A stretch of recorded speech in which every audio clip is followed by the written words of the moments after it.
चलो હવે આપણે લઈએ ઠાર બિંદુનું અવનયન એટલે કે ઠાર બિંદુમાં ઘટાડો જેને કહેવામાં આવે છે ડિપ્રેશન ઓફ ફ્રીઝિંગ પોઈન્ટ એટલે કે ઠાર બિંદુને ઇંગ્લિશમાં ફ્રીઝિંગ પોઈન્ટ કહેવામાં આવે છે। તો સૌપ્રથમ આપણે લઈએ કે ઠાર બિંદુ કેને કહેવાય।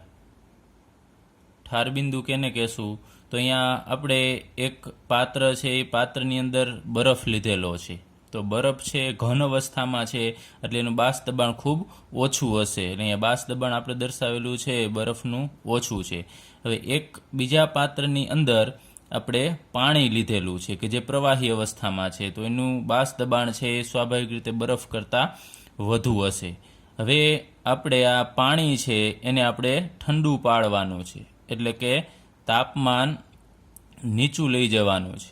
નીચું તાપમાન લઈ જશો એટલે બાષ્પ છે એ પ્રવાહી અવસ્થામાં પાછી કન્વર્ટ થશે। તમને ખ્યાલ છે કે ઊંચા તાપમાને ગરમ કરવાથી પ્રવાહીમાંથી બાષ્પ બને છે તો એ જ રીતે જો તમે એનાથી વિરુદ્ધ આ દ્રાવણને પ્રવાહીને ઠંડુ પાડશો તો બાષ્પ છે એ ફરીથી પ્રવાહી અવસ્થામાં આવશે તો બાષ્પનું પ્રમાણ ઘટતું જશે ને બાષ્પ દબાણ પણ ઘટતું જશે। બાષ્પ દબાણમાં પણ ઘટાડો થશે કારણ કે બાષ્પ છે એ ફરીથી પ્રવાહી અવસ્થામાં આવતી જશે।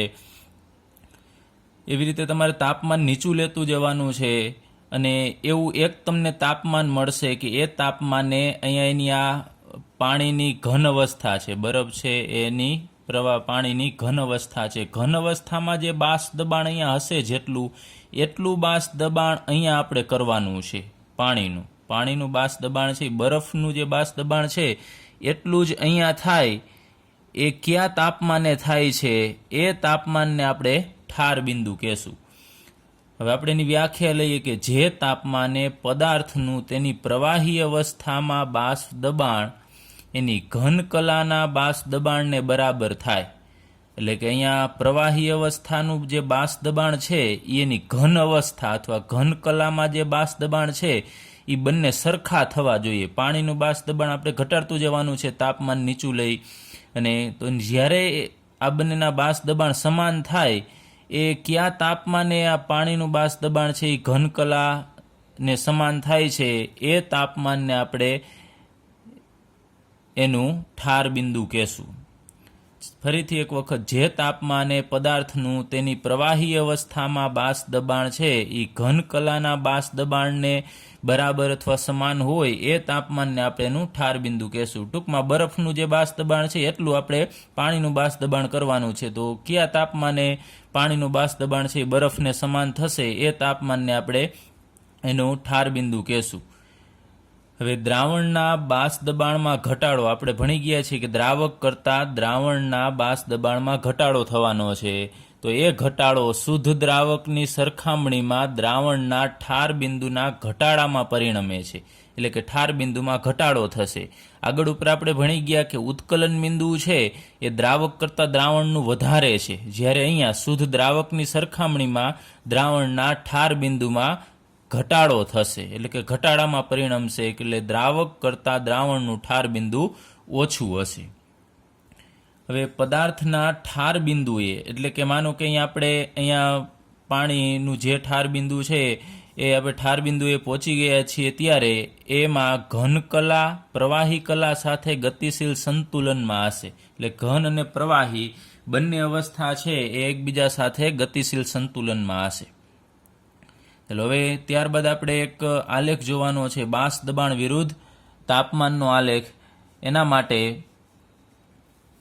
આપણે અહીંયા બે અલગ અલગ પાત્ર દર્શાવેલા છે એમાં એક પાત્રમાં આપણે શુદ્ધ દ્રાવક ભરેલું છે માનો કે પાણી છે અને બીજું અહીંયા પાણીમાં બનાવેલું કોઈ પણ દ્રાવણ છે તો તમને ખ્યાલ છે શુદ્ધ દ્રાવક છે એનું બાષ્પ દબાણ છે એ વધુ હશે અને દ્રાવણનું બાષ્પ દબાણ છે ઓછું હશે કારણ કે દ્રાવણમાં અબાષ્પશીલ દ્રાવ્ય પદાર્થ ઓગળેલો છે જે સપાટી ઉપર છે એટલે બાષ્પને વધુ ઉપર જવા દેતો નથી। તો શુદ્ધ દ્રાવકનું બાષ્પ દબાણ છે કોઈ પણ એક જગ્યાએ અત્યારે આ બંનેના બાષ્પ દબાણ કોઈ પણ એક અમુક ટેમ્પરેચરે આપણે વાત કરીએ કે માનો કે 25 ડિગ્રી સેલ્સિયસ તાપમાન છે અને આનું પણ 25 ડિગ્રી સેલ્સિયસ તાપમાન છે તો કોઈ એક ચોક્કસ તાપમાન માનો કે અહીંયા આપણે લઈએ છીએ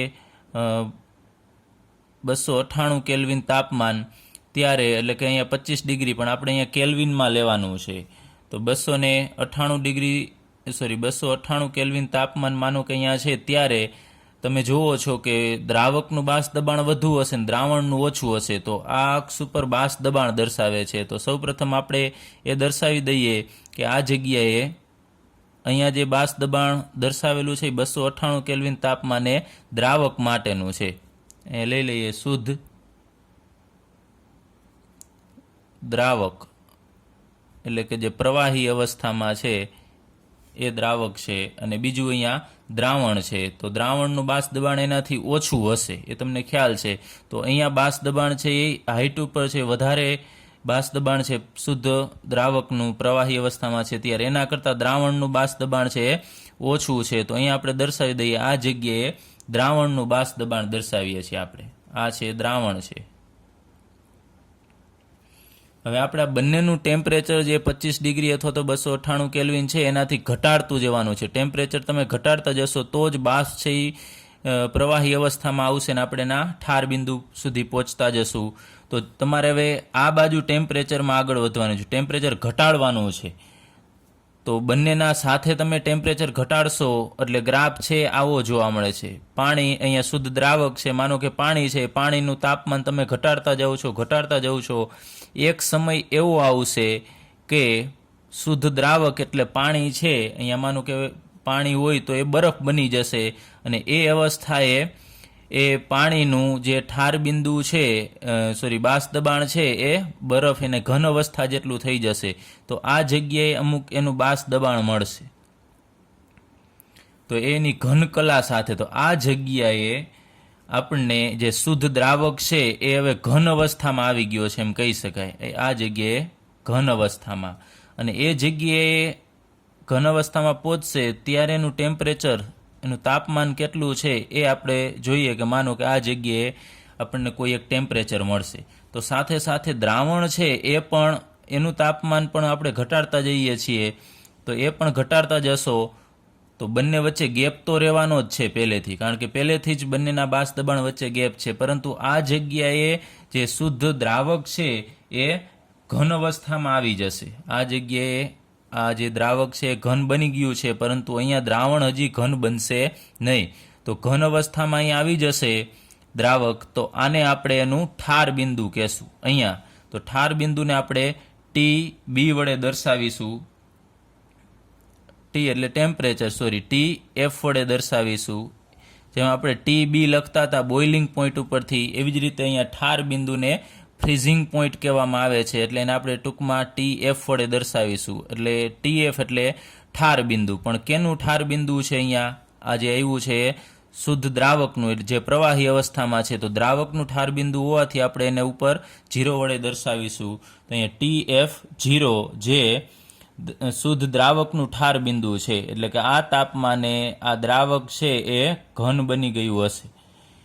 હવે આપણે શુદ્ધ દ્રાવણનું ઠાર બિંદુ ફરીથી આપણે ઘટાડવાનું છે, એટલે બંનેનું ટેમ્પરેચર ફરીથી આપણે ઘટાડતા જઈએ છીએ. તો ફરીથી જે અહીંયા શુદ્ધ દ્રાવક છે કે જે ઘન અવસ્થામાં આવેલો છે એનું ટેમ્પરેચર ફરી પાછું ઘટતું જશે, અને એનું સાથે સાથેનું બાષ્પ દબાણ પણ ઘટતું જશે. ચાલો, તો અહીંયાથી આ એરિયો છે, આટલો ભાગ છે એ પ્રવાહી અવસ્થા દર્શાવે છે. અહીંયાથી અહીંયા સુધીનો પ્રવાહી, પણ પછી અહીંયાથી આ જગ્યાનો જે એરિયો છે દર્શાવે છે એ શીત થયેલું, એટલે કે ઠરેલું દ્રાવક છે. ઠરેલું દ્રાવક, અથવા તો આપણે કેવું હોય તો કહી શકાય ઘન દ્રાવક છે, એ ઘન અવસ્થામાં આવી ગયું છે. અહીંયાથી ઘન અવસ્થા દર્શાવે છે. તો દ્રાવણનું ઠાર બિંદુ પણ તમે તાપમાન ઘટાડતા જશો, દ્રાવણનું બાષ્પ દબાણ પણ ઘટતું જશે. અને ગ્રાફ ઉપરથી આપણે જોઈએ કે એક વખતે અહીંયા બંને ભેગા થઈ જાય છે, એટલે કે દ્રાવકનું બાષ્પ દબાણ છે એ ધીમે ધીમે ઘટતા જઈ ઘન બની અને દ્રાવણના બાષ્પ દબાણ જેટલું થઈ જશે. તો એક તાપમાન આપણને એવું મળશે કે એ તાપમાને દ્રાવક અને આ દ્રાવક છે અને આ દ્રાવણ છે બંનેના બાષ્પ દબાણ તમે જોઈ શકો છો કે સમાન હશે. કોઈ એક ટેમ્પરેચર એવું મળે છે કે એ તાપમાને દ્રાવક અને દ્રાવણ બંનેનું બાષ્પ દબાણ છે તમે જુઓ છો કે અહીંયા સમાન થઈ ગયું છે. તો તો અહીંયા જે આપણને તાપમાન મળશે એ દ્રાવણનું ઠાર બિંદુ છે, કારણ કે દ્રાવણ અહીંયાથી અહીંયા સુધીનો એરિયો હતો, આ જગ્યાએથી આ જગ્યાએ, એ આપણે કહેવું હોય તો કહી શકાય એ પ્રવાહી હતો, પરંતુ અહીંયા છે એ દ્રાવણ ઘન અવસ્થામાં આવી જશે, આ જગ્યાએ ઘન અવસ્થામાં આવે છે. તો ઘન અવસ્થામાં આવે ત્યારે જે તાપમાન છે એને આપણે TF વડે દર્શાવીશું, પરંતુ એ TF એ દ્રાવણનું છે એટલે આપણે ઉપર 0 દર્શાવીશું નહીં, માત્ર TF વડે દર્શાવીશું. તો TF છે એ દ્રાવણનું ઠાર બિંદુ છે. તો આ જગ્યાએ આપણે એમ ન કહી શકીએ કે દ્રાવકનું પણ ઠાર બિંદુ છે, કારણ કે દ્રાવક તો પહેલેથી જ અહીંયા આ જગ્યાએથી ઘન અવસ્થામાં આવી ગયું છે, એટલે આ તાપમાન દ્રાવકનું ઠાર બિંદુ થશે. તો દ્રાવણનું ઠાર બિંદુ એનાથી પણ નીચું થશે. જો તમે જુઓ છો કે 298 કરતાં પણ આપણે આમ ડાબી બાજુએ જઈએ છીએ એટલે તાપમાનમાં ઘટાડો થતો જશે. તો અહીંયા એક તમને ગેપ જોવા મળે છે.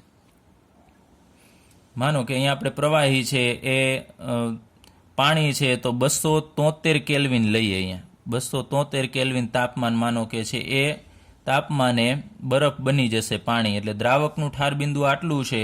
તો દ્રાવણનું ઠાર બિંદુ આપણે અંદાજિત લઈ લઈએ કે કોઈ પણ દ્રાવણ છે 270 કેલ્વિન છે, અંદાજિત આપણે લઈએ છીએ આટલા કેલ્વિન તાપમાને એ ઠારણ પામે છે, એટલે આના કરતાં પણ નીચું તાપમાન થશે. તો આ બંનેનો એક ડિફરન્સ મળ્યો, આપણને તફાવત મળે છે. એ તફાવતને આપણે આગળ ઉપર ડેલ્ટા TB વડે દર્શાવ્યું હતું, જ્યારે અહીંયા ડેલ્ટા TF વડે દર્શાવીશું. તો આપણે અહીંયા લઈએ દ્રાવણ ત્યારે ઠારણ પામશે, એટલે કે દ્રાવણ ત્યારે જ ઠારણ પામે છે જ્યારે તેનું બાષ્પ દબાણ, એટલે કે દ્રાવણનું બાષ્પ દબાણ શુદ્ધ ઘન દ્રાવકના બાષ્પ દબાણ બરાબર થશે.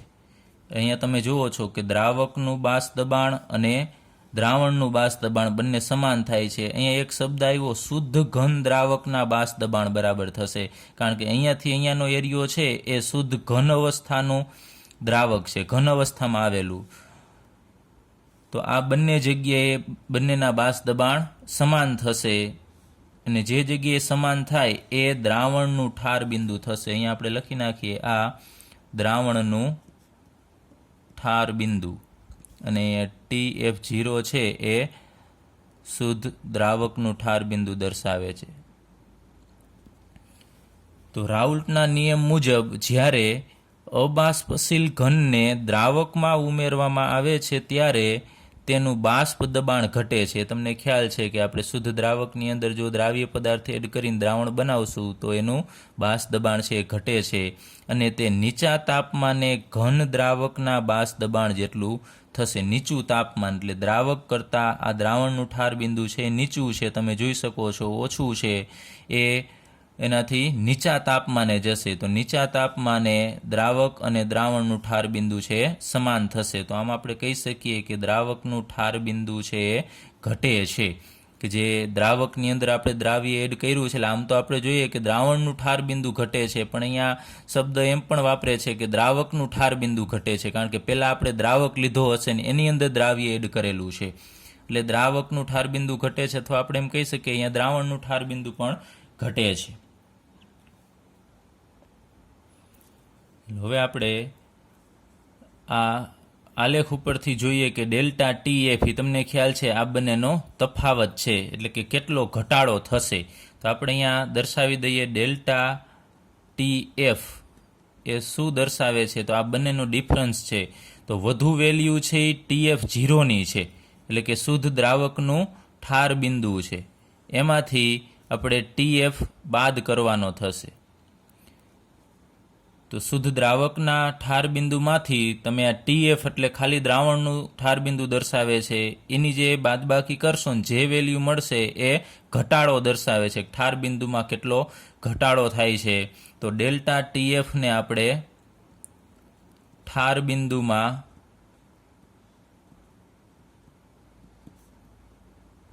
અવનયન વડે દર્શાવીશું. અવનયન એટલે કે ઘટાડો, કેટલો ઠાર બિંદુમાં ઘટાડો થાય છે. તો આ સૂત્ર આપણે યાદ રાખીશું, ડેલ્ટા TF બરાબર TF0 માઇનસ TF. અહીંયા ભૂલાઈ ન જાય, ઉત્કલન બિંદુ ઉન્નયનમાં ઉલટું હતું, અહીંયા TB માઇનસ TB0 હતું, જ્યારે અહીંયા TF0 માઇનસ TF છે, એટલે ખાસ યાદ રાખજો. અહીંયા આપણે ફરીથી દર્શાવી દઈએ કે TF0 શું છે, તો TF0 છે એ શુદ્ધ દ્રાવકનું ઠાર બિંદુ છે અને TF દર્શાવે છે દ્રાવણનું ઠાર બિંદુ. તો એટલું યાદ રાખજો કે દ્રાવકના ઠાર બિંદુ કરતાં હંમેશા દ્રાવણનું ઠાર બિંદુ નીચું હોય છે, એટલે કે ઓછું હોય છે. હવે મંદ દ્રાવણ માટે, જેમ આપણે આગળ ઉપર ભણી ગયા છીએ, જો દ્રાવણ મંદ હોય અને એને તમારે સાંદ્ર બનાવવું છે તો એના ઠાર બિંદુ અવનયનમાં શું ફેરફાર થશે એ પ્રાયોગિક રીતે પ્રૂફ થયેલું છે કે delta TF પ્રપોઝનલ two small m, એટલે કે મોલાલિટી. એ તમને ખ્યાલ છે, આપણે આગળ ઉપર ઉત્કલન બિંદુ ઉન્નયનમાં પણ આ ભણી ગયા છીએ કે જેમ એમાં ત્યાં ડેલ્ટા TB પ્રપોઝનલ ટુ m હતું, જ્યારે અહીંયા ડેલ્ટા TF પ્રપોઝનલ ટુ m છે. તો આ પ્રાયોગિક રીતે પ્રૂફ થયું છે કે મંદ દ્રાવણ માટે ઠાર બિંદુ અવનયન છે એ દ્રાવણની મોલાલિટીને સમપ્રમાણમાં હોય છે, એટલે કે મોલાલિટી વધશે. અંદર જો તમે જથ્થો વધારે એડ કરશો તો અહીંયા જે ગેપ છે એ વધુ જોવા મળશે, એટલે કે ઠાર બિંદુ વધુ નીચું જશે. હવે આપણે અહીંયા પ્રપોઝનલની નિશાની કાઢવી છે. પ્રપોઝનલ નિશાની કાઢશો એટલે આપણે એક અચળાંક મૂકવો પડશે. ડેલ્ટા TF બરાબર અહીંયા KB અચળાંક આપણે લેશું, KB into M. Delta TF બરાબર KB ઇન્ટુ M, કે જ્યાં KB શું છે તો આપણે દર્શાવી દઈએ કે જ્યાં KB અહીંયા આપણે KF વડે દર્શાવવું પડશે, KF. તો અહીંયા KF છે એ ઠાર બિંદુ અવનયન અચળાંક છે.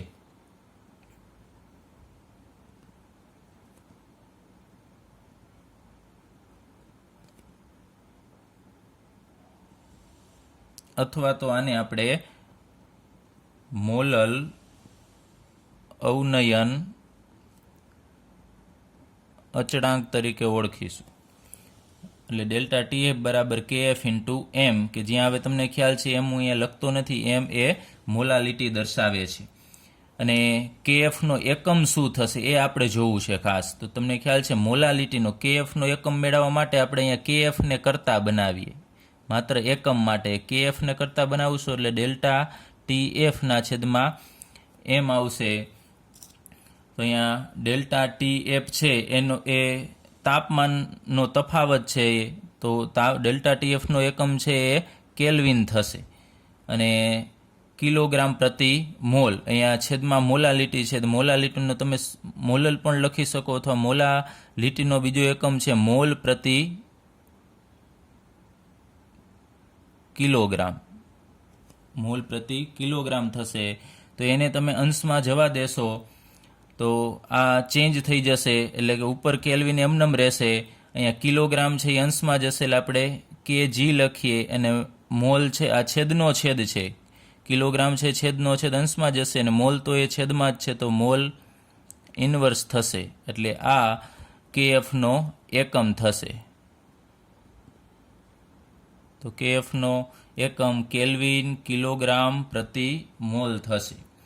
હવે આપણે આગળ ઉપર જે મુજબ ભણી ગયા કે મોલાલિટીની કિંમત મૂકવી છે આપણે, એ રીતે આ સૂત્રમાં પણ આપણે કિંમત મૂકીએ. આને સમીકરણ 1 વડે દર્શાવી દઈએ, આ સમીકરણને આપણે 2 વડે દર્શાવી દઈએ.